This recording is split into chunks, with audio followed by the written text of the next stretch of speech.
Enciende una luz y déjala brillar, la luz de Jesús que brilla en todo lugar. No la puedes esconder, no te puedes callar ante tal necesidad. Enciende una luz en la oscuridad.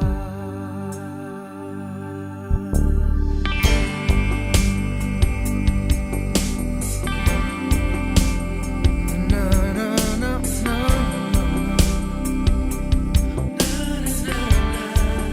Enciende una luz, déjala brillar, la luz de Jesús.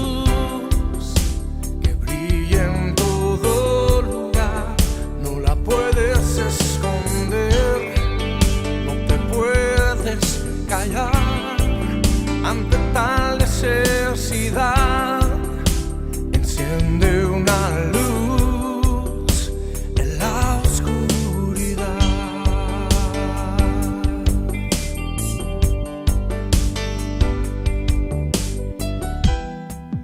¿Cómo pues invocará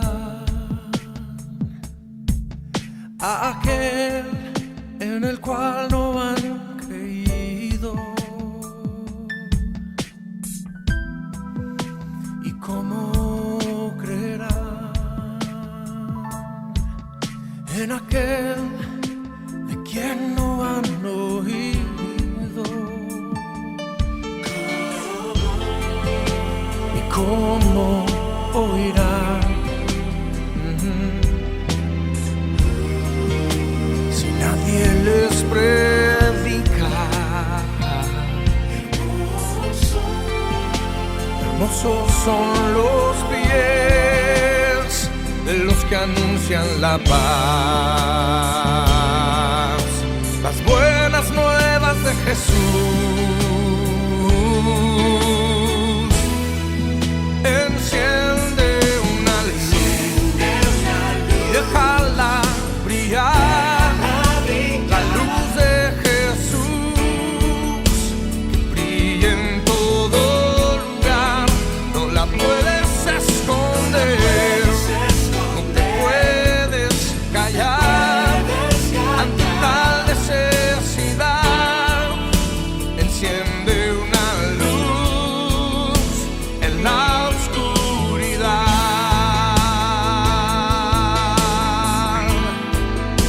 Enciende una luz en la oscuridad. Es tiempo de encender la luz y que el mundo conozca de Jesús, la luz de su amor.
Día, amada Iglesia de Jesucristo, que la paz de Dios llene tu vida, esa paz que sobrepasa todo entendimiento. Hoy a la mañana me levanté con una alabanza que también está escrita en Romanos capítulo 8. ¿Quién nos separará del amor de Cristo? Persecución, peligro, hambre, desnudez, espada, lo presente, lo porvenir, lo alto, lo profundo, ángeles, principados, la vida, la muerte, Nada ni nadie nos va a poder separar del amor de Dios, porque Él ya nos compró con su sangre, nos apartó y nos separó, y nos selló con su Espíritu Santo. Esta palabra te dejo en este día, iglesia. Dios te bendiga.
las estrellas creó y su luz limitó. ¿Quién sino el Señor? Sol y luna formó, movimiento les dio. ¿Quién sino el Señor? Hace la lluvia venir, truenos rugir, tus obras grandes son. Dios poderoso, gobiernas la creación, con tu palabra, Señor, te exaltamos.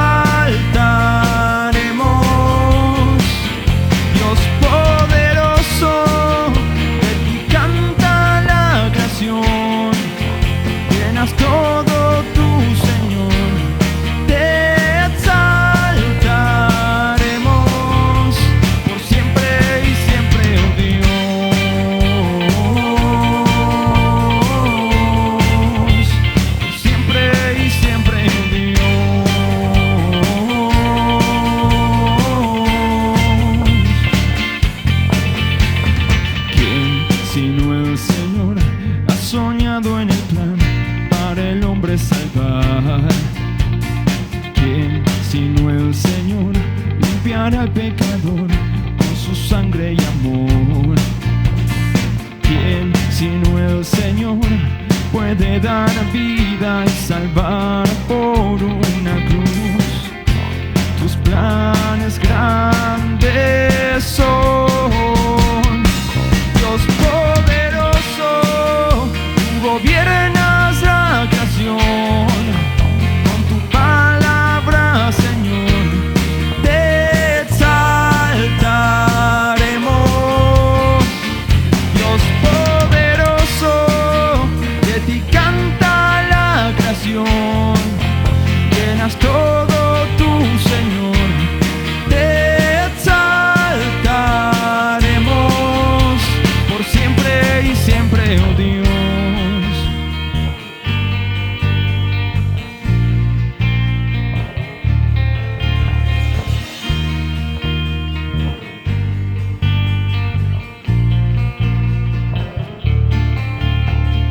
Todas las cosas vienen de ti, por ti, oh gran yo soy. Todo es tuyo y para ti, oh Señor, oh gran yo soy. Dios poderoso, tú gobiernas la creación.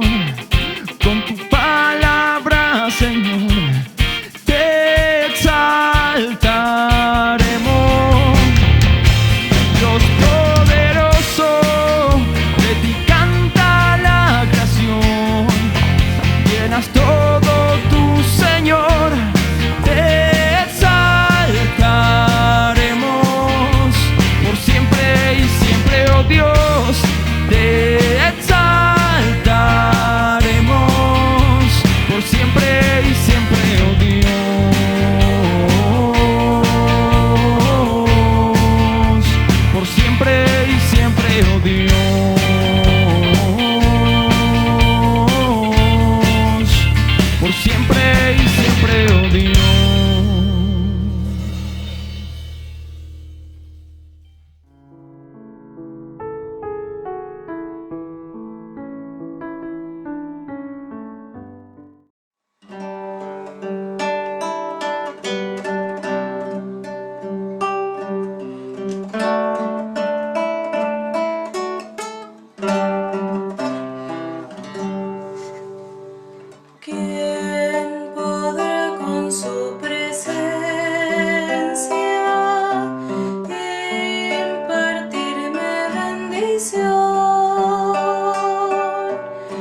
tal? ¿Cómo está la iglesia amada del Señor? En este tiempo de fe y obediencia que es el tiempo de diezmo y ofrendas, quiero compartir con ustedes un pasaje que está en el Antiguo Testamento, en el libro de Primera de Samuel, capítulo 13, y dice de esta manera. Dice, Saúl se había quedado en Gilgal y todo el ejército que lo acompañaba temblaba de miedo. Allí estuvo esperando 7 días, según el plazo indicado por Samuel, pero este no llegaba. Como los soldados comenzaban a desbandarse, Saúl ordenó, tráiganme el holocausto y los sacrificios de comunión, y él mismo ofreció holocausto. En el momento en que Saúl terminaba de celebrar el sacrificio, llegó Samuel. Saúl salió a recibirlo y lo saludó, pero Samuel le reclamó, ¿qué has hecho? Y Saúl le respondió, pues como vi que la gente se desbandaba, que tú no llegabas en el plazo indicado y que los filisteos se habían juntado en Micmas, pensé, los filisteos ya están por atacarme y ni siquiera he implorado ayuda al Señor. Por eso me atreví a ofrecer holocausto. Eres necio, le replicó Samuel, no has cumplido el mandato que te dio el Señor tu Dios. El Señor habría establecido tu reino sobre Israel para siempre. Así como este es un tiempo de fe y obediencia, aquí vemos en este pasaje todo lo contrario. Una persona que actuó por miedo, que es lo contrario a la fe. Y que es lo contrario a la obediencia, es la desobediencia. No esperó el tiempo que Samuel le había transmitido que esperara. Y por ende él ofreció por su cuenta un holocausto que a Dios le desagradó.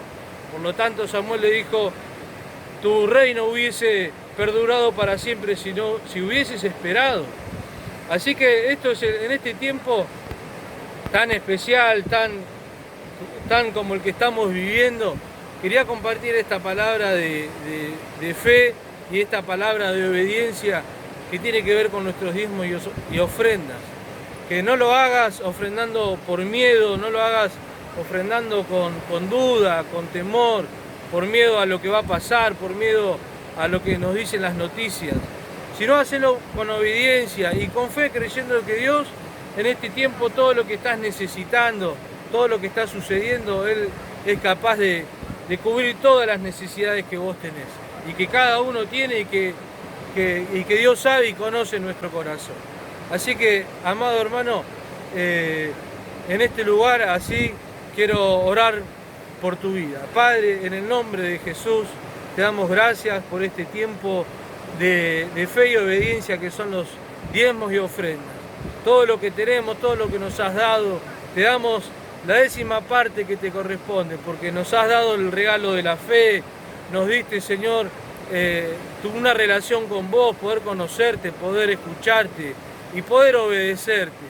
Señor, que podamos poner en este tiempo el regalo precioso de la fe, que podamos creer lo que se viene, lo que vamos a obtener, lo que estamos pidiendo en nuestro corazón. Amada iglesia, te bendigo y bueno, seguí, aferrate al Señor en este tiempo y esperá en Él todas las cosas. Dios te bendiga.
Muy bienvenidos a esta nueva reunión. nos reunimos en el nombre de Jesucristo. Y Él dijo, donde 2 o 3 están reunidos, están congregados en mi nombre, yo estoy en medio de ellos. Jesucristo está allí en tu casa, está contigo porque te ha reunido en el nombre de Jesucristo. Y hoy vamos a tratar el tema Cristo, el fundamento de la alabanza y la sabiduría en el libro de Proverbios. Y Proverbios capítulo 1, verso 33 dice, mas el que me oyere habitará confiadamente y vivirá tranquilo sin temor del mal. Según la enciclopedia de la Biblia, proverbio significa parecerse o ser semejante. También significa comparar o asemejar. Y además un proverbio se entiende como un refrán breve, una alegoría, un adagio. El libro de Proverbios fue escrito tanto por Salomón como también por algunos sabios, por Agur y Lemuel y otros autores desconocidos cuyos dichos fueron recopilados en diferentes tiempos. Y como todos los libros de proverbios de la antigüedad, porque no es el único libro sobre proverbios, cada nación, cada país tenía lo suyo, en diferentes civilizaciones, fueron utilizados antiguamente para capacitar a los miembros de la corte real. Por medio de los proverbios se adiestraban los jóvenes que ocuparían los puestos de la corte como jefes, escribanos, copistas, traductores. Algunos de ellos, los más sabios, llegarían a ser consejeros del rey y de los príncipes. Desde tiempos antiguos, es decir, desde la civilización sumeria, la civilización egipcia, griega, china, y otras hasta el día de hoy, se han utilizado proverbios para mover a la reflexión y dejar una enseñanza. Y como ejemplo quiero mencionar algunos proverbios que han nacido en diferentes países del mundo. Por ejemplo, hay un proverbio turco que dice, el que busca un amigo sin defectos se queda sin amigos. Un proverbio árabe, si lo que vas a decir no es más bello que el silencio, no lo digas. Un proverbio chino, si te caes 7 veces, levántate 8, indicando que uno nunca debe darse por vencido. Un proverbio ruso dice, caer está permitido, levantarse es obligatorio. Es muy parecido al anterior. Un proverbio italiano, el amor y la tos no pueden ocultarse. Es decir, que la mirada, los gestos, las actitudes denuncian al que está enamorado. Es como la tos, todos notan que uno está tosiendo. Otro proverbio árabe dice, si un hombre te dice que te pareces a un camello, no le hagas caso. Si te dicen 2, mírate en un espejo. Este proverbio quiere decir que si una persona te critica por algo, no lo hagas caso. Pero si 2 personas te critican por lo mismo, debes prestar atención y cambiar, porque es posible que ambos tengan razón. Hay un proverbio argentino que dice, el que nace barrigón es al ñudo que lo fajen. Es un dicho de José Hernández en su obra El Martín Fierro, indicando que hay personas que no van a cambiar aunque intentemos cambiar. Y al ñudo significa es inútil, es en vano que trate de cambiarlo. El libro de Proverbios en la Biblia, a diferencia de otros proverbios y de los que he mencionado, tienen el toque del Espíritu Santo. Y desde el inicio se nos aclara para qué fueron escritos los proverbios. Y así comienza el libro diciendo, para entender sabiduría y doctrina, para conocer razones prudentes, para recibir el consejo y la prudencia, justicia, juicio y equidad, para dar sagacidad a los simples y a los jóvenes inteligencia y cordura. Oirá al sabio y aumentará el saber, y el entendido adquirirá consejo. Dicho esto y definido su propósito, debemos añadir que una de las características más notables del libro de Proverbios es la personificación de la sabiduría. Es decir, la sabiduría, que es inmaterial, toma forma de una persona para hablarnos. Por ejemplo, en Proverbios capítulo 1, 20 al 21 dice: la sabiduría clama en las calles, alza su voz en las plazas, clama en los principales lugares de reunión, en las entradas de las puertas de la ciudad, dice sus razones. Para el apóstol Pablo, la sabiduría no es más ni menos que Jesucristo mismo. En su carta a los Corintios escribió: para los llamados, así judíos como griegos, Cristo, poder de Dios y sabiduría de Dios. Es decir, todo lo que la sabiduría dice es Cristo Jesús quien lo dice, porque la sabiduría es Cristo. Proverbios 8, 22 y 24 habla así la sabiduría: Jehová me poseía en el principio, ya de antiguo, antes de sus obras. Eternamente tuve el principado, desde el principio, antes de la tierra, antes de los abismos fui engendrada, antes que fuesen las fuentes de las muchas aguas. La sabiduría dice: eternamente tuve el principado desde el principio, antes de la tierra. Y en Colosenses, el apóstol Pablo escribió, Colosenses 1:17, que Jesucristo es antes de todas las cosas, y todas las cosas en Él subsisten.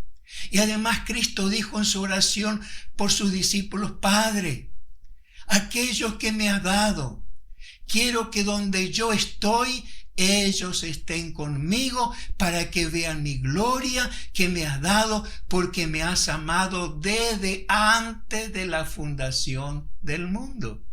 Eso lo leemos en Juan 17, 24.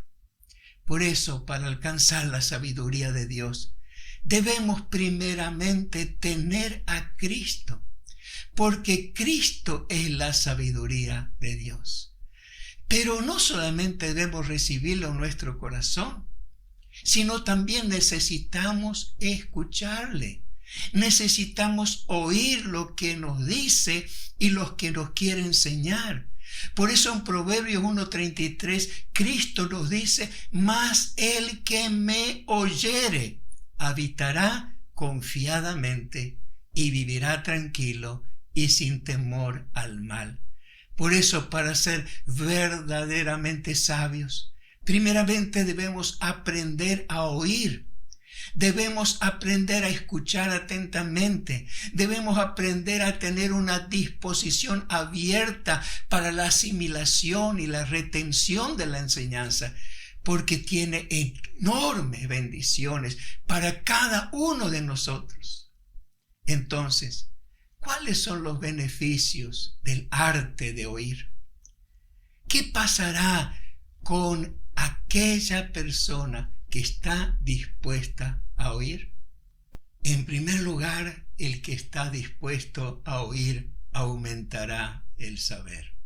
En Proverbios capítulo 1, versos 5 al 6 dice: oirá el sabio y aumentará el saber, y el entendido adquirirá consejo. Para entender proverbio y declaración, palabra de sabio y sus dichos profundos. Y en el capítulo 9, verso 9 dice: da al sabio y será más sabio. Enseña al justo y aumentará el saber. Es evidente que no se trata de aumentar nuestro conocimiento enciclopédico, ni del aumento del conocimiento sobre todos los temas, todas las culturas e idiomas, o para responder apropiadamente a cualquier pregunta que nos hagan, porque este tipo de conocimiento o de aumento del saber no nos conducirá a la sabiduría, sino todo lo contrario, nos conducirá a la soberbia y al vacío interior. Es un conocimiento que nos lleva a la vanidad, como dijo Pablo, el conocimiento envanece o enorgullece. Para demostrar que no se trata de este tipo de conocimiento, solamente tenemos que leer Proverbios 16:21, que dice: el sabio de corazón es llamado prudente, y la dulzura de labios aumenta el saber. ¿Cómo puede aumentar el saber la dulzura de labios? Para la mayoría el aumento del saber viene por la lectura, el estudio de muchos libros, la asistencia a clases y conferencias, o por los que nos pueden enseñar lo que ellos saben, pero no por la dulzura de los labios. La versión bíblica de Evaristo Nieto traduce: la suavidad del lenguaje hace más eficaz la doctrina.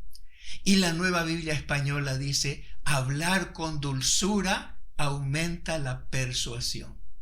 Por lo tanto, hablar con dulzura de labios es hablar de manera reposada, amable y suave, como cuando se habla con cariño a los niños.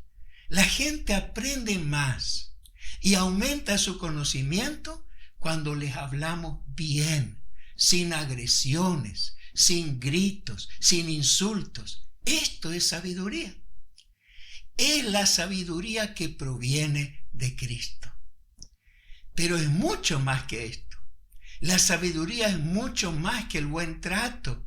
Es también entender lo que Dios está diciéndonos por medio de las cosas que nos pasan. Algunos nunca aprenden nada de sus problemas. Nunca aprenden nada de su sufrimiento. Y es por eso que no son sabios. Es que no aumentan el saber por su negativa de escuchar a Dios.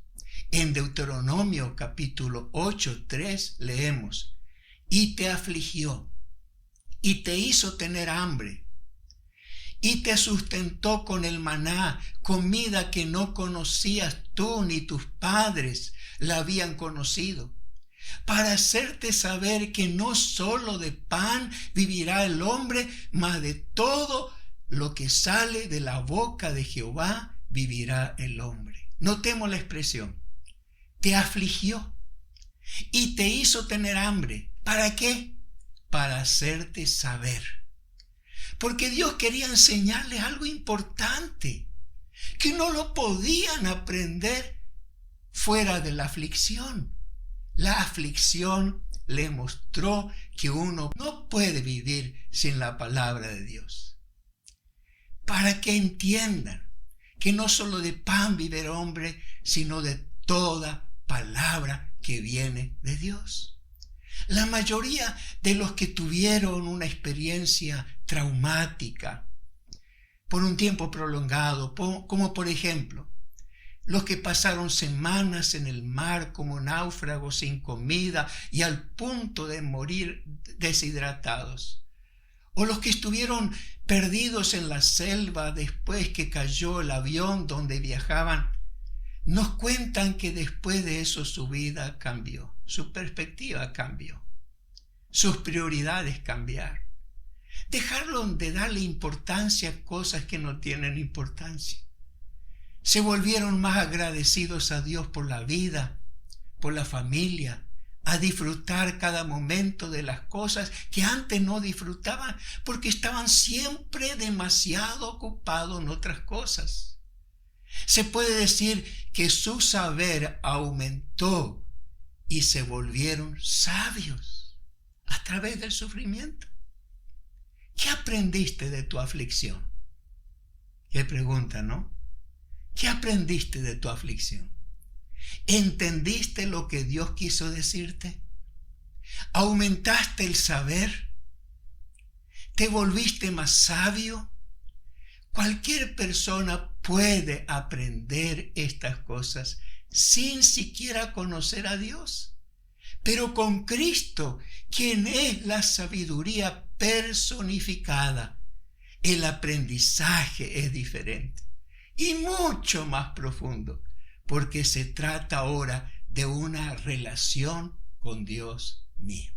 En segundo lugar, el que acepta la corrección, no solamente el que oye, sino el que acepta la corrección, recibirá el derramamiento del Espíritu. Así dice Proverbios 1:23. Volveos a mi reprensión, a mi corrección, y aquí yo derramaré mi Espíritu sobre vosotros y os haré saber mis palabras. El derramamiento del Espíritu Santo es una experiencia carismática que proviene del arrepentimiento, es decir, de un cambio de actitud en relación con Dios. El primero que habló del derramamiento del Espíritu Santo como resultado de la conversión fue el profeta Joel. En Joel capítulo 2:12 dice: por eso, pues ahora dice Jehová, convertíos a mí con todo vuestro corazón, con ayuno, lloro y lamento. Reunid al pueblo, santificad la reunión, juntad a los ancianos, congregad a los niños y a los que maman.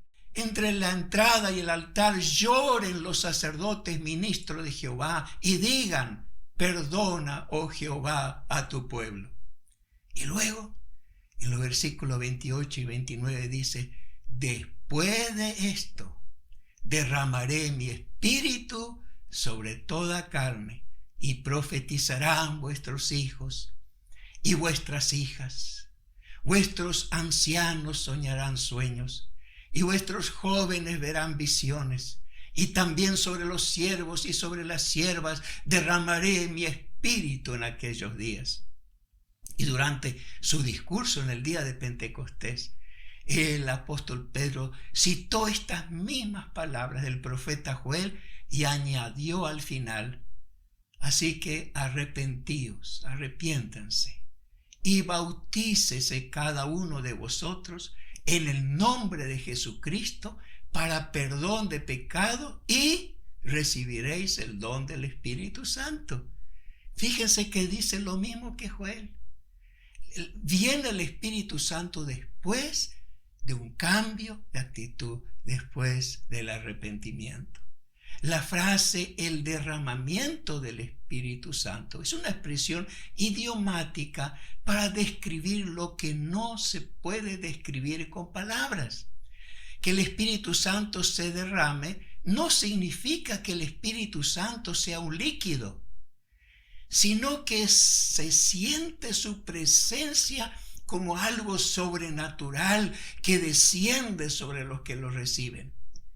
Hay otros ejemplos que pueden confirmar esto. Veamos, por ejemplo, el Salmo 45:2 dice: la gracia se derramó en tus labios, por tanto Dios te ha bendecido para siempre. La frase la gracia se derramó en tus labios significa que hay como un encanto en sus palabras, que producen un sentimiento de paz y alegría en aquellos que escuchan. Son como un bálsamo, como algo que nos hace bien y nos bendice. Esto es cuando alguien habla con la gracia de Dios. No es un líquido la gracia de Dios, pero dice: la gracia se derramó en tus labios. También se puede derramar una vida, como dice Isaías 53, por cuanto, hablando de Cristo, por cuanto derramó su vida hasta la muerte y fue contado con los pecadores, habiendo él llevado el pecado de muchos y orado por los transgresores. Por supuesto, aquí se refiere a Cristo cuando murió en la cruz. Allí él derramó su vida Y también el profeta Malaquías habló del derramamiento, el derramamiento de la bendición de Dios, diciendo: abriré las ventanas de los cielos y derramaré bendición hasta que sobreabunde. Malaquías 3:10. Aquí tampoco la bendición es un líquido, porque se derrama. El derramamiento de la bendición significa la profusión de la prosperidad, del crecimiento, de la salud, de la protección, del éxito sobre una persona o una comunidad. Eso es derramamiento de la bendición. Tanto el derramamiento del Espíritu Santo como el derramamiento de la bendición de Dios vienen como resultado de un cambio de actitud. Cuando reconocemos y admitimos que hemos pecado y nos convertimos a Dios, en ese momento Dios ha prometido que derramaría su Espíritu Santo. En Proverbios hemos leído: volveos a mi reprensión, vuélvanse a mí, corrección.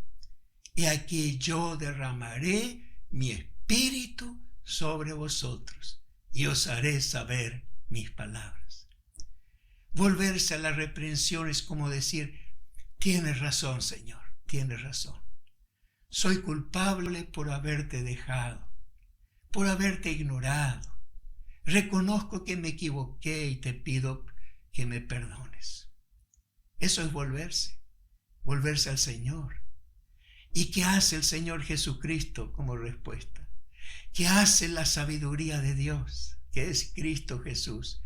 Dice: y aquí yo derramaré mi Espíritu sobre ti y te haré saber mis palabras. En tercer lugar, el que oye la sabiduría habitará confiadamente. Dice en Proverbios capítulo 1:33: mas el que me oyere habitará confiadamente y vivirá tranquilo y sin temor al mal. La Biblia de la Universidad de Jerusalén traduce: pero el que me escucha vivirá seguro, tranquilo y sin temor a la desgracia. En consecuencia, a la inversa, los que no escuchan a la sabiduría, más precisamente, los que no escuchan a Cristo, viven siempre desconfiando, inseguros, intranquilos y llenos de temor del mal. Los que recibieron a Cristo son los que oyeron su voz y le hicieron caso. Jesús dijo: mis ovejas oyen mi voz y yo las conozco y me siguen. Los que siguen a Jesús son pastoreados por Él y pueden decir: el Señor es mi pastor, nada me faltará. Aunque ande en valle de sombra de muerte, no temeré mal alguno. Los que oyen y siguen a Jesús dejan de ser esclavos de sus temores, porque han recibido el espíritu de adopción, porque ahora son hijos de Dios, pertenecen a la familia de Dios, tal como lo afirma Pablo en Romanos 8:15. Pues no habéis recibido el espíritu de esclavitud para estar otra vez en temor, sino que habéis recibido el espíritu de adopción, por el cual clamamos: Abba, Padre, papá, Padre. Aquel que ha oído la sabiduría y no la ha rechazado, y no ha rechazado a Cristo, podríamos decir que está lleno de confianza y puede hablar confiadamente, como se nos dice en Hebreos capítulo 13:6, de manera que podemos decir confiadamente: el Señor es mi ayudador, no temeré lo que pueda hacer el hombre. Los que oyen a la sabiduría, que es Cristo, recibirán la fe para creer, porque la fe es por el oír por la palabra de Dios. Eso dice en Romanos 10:17.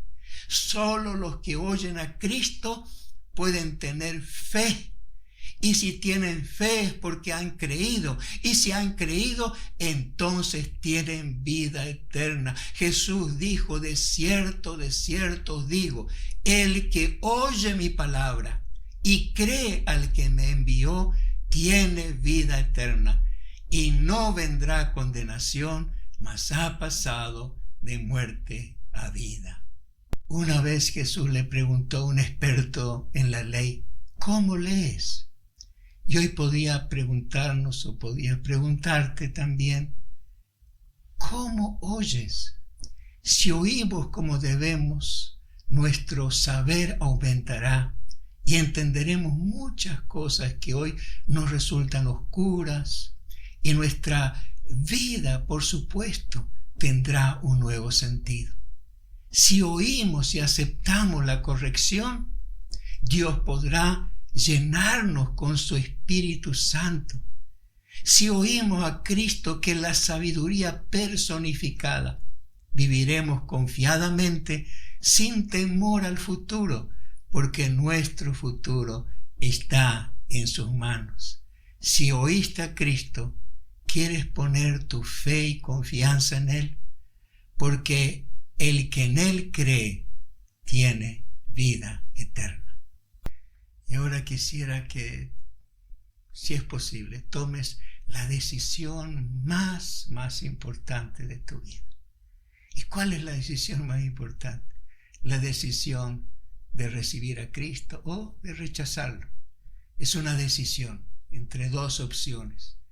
Pero si realmente quieres recibir a Cristo, si quieres el perdón de tus pecados, si quieres que venga el Espíritu Santo sobre tu vida, si quieres comenzar una nueva etapa de confianza en Él porque has creído en su palabra, porque le has oído, si realmente quieres recibirlo, ¿por qué no haces una oración conmigo entregando tu vida al Señor? ¿Quieres que oremos juntos? Oremos. Señor, yo te recibo en mi corazón. Entra en mi vida.